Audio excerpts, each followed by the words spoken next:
Mansfield in the morning.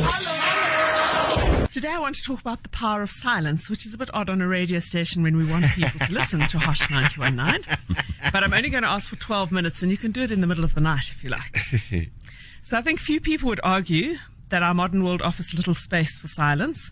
I know I read an interesting stat a while ago about a movie company, and they say when they need silence in the movie, it used to take them, for 30 seconds of silence, it used to take them about 2 minutes to get it. It now takes them about 30 minutes to try and get 30 seconds of silence because the world is so noisy. Now, smartphones and mobile devices keep a steady stream of emails coming in. We get messages, videos, adverts. I don't know about you, but sometimes I just want to turn my phone off. Social media is available to us at all times.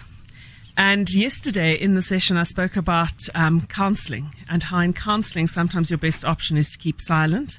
And I've seen that power in many cases with conflict. If you argue back, the person actually feeds off your energy, and the argument often escalates. But if you remain silent, it might flatten that conflict completely, and you can speak at a time when you're both more ready to hear each other. So I'm going to look a little deeper at it now. And the first thing I want to say is that there are two forms of silence that I'm talking about. Your own silence when you don't talk, and silence outside. Silence such as we heard during the lockdown. I was amazed at how silent the nights were. Now, people are generally uncomfortable with silence. Even in church, if we ask for a few minutes of silence, 1 minute seems like an hour, and people start to get restless. They start moving about in their chairs. But we actually all need silence, especially if we are interested in our own interior journey. We just actually can't grow if we never sit silently and still. We can all fill our lives with noise and activity and never look deeper within, or we can make peace with our conscience if we actually sit silently. So for me, obviously, we need to be silent. And for me as a Christian, we need to be silent to hear the voice of God or the voice of the divine. Now, I'm actually going to challenge you, as I said, to take 12 minutes of silence a day and see what it does for you, because it actually does change you. For the rest of this day, I obviously expect you to be listening to Hot 91.9, but for 12 minutes tonight, you can just be silent. And the benefit is enormous for us in many ways. Now, sometimes when I sit in silence, I'll get an answer to problems, and they're the most unusual answers. Sometimes I feel challenged. But for me, as I said, it's essential for growth. It's an integral part of our interior life. And in the society in which we live, we actively have to pursue it because it's very difficult to find. And sometimes you find it in nature. On Friday, I found it out in nature where there was absolute silence. Now, a few quotes on silence. Pope John Paul said, "In the oasis of silence before the wonderful spectacle of nature," and I love the way he writes, "one easily experiences how profitable silence is. A good thing that is so rare today. In truth, it is only in silence that we hear our inner conscience."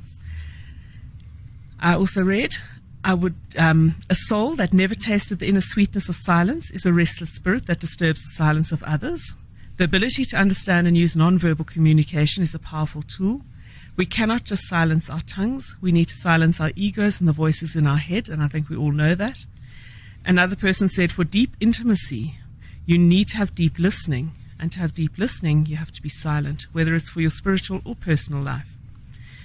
Silence is sometimes the best answer, says the Dalai Lama.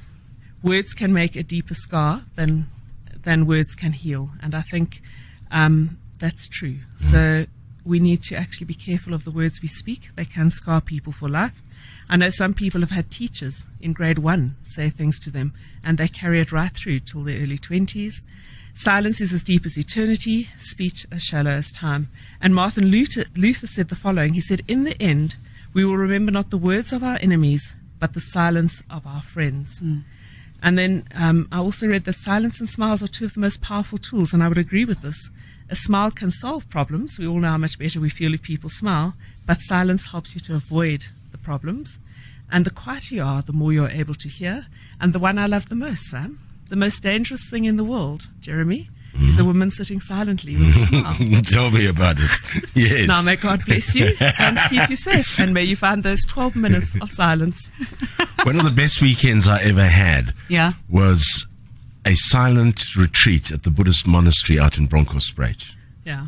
Where nobody talks to you and you talk to nobody. Yeah. Oh, sounds amazing. It was absolutely mind-altering. It does change you. Yeah. I had an 8-day silent retreat, and when I came back, everyone was too noisy for me. Yeah.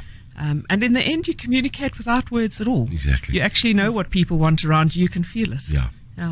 Thank you, Reverend Shona. Here it comes. It's Mansfield in the morning. Driven by Sandown Motors, your Mercedes-Benz partner. On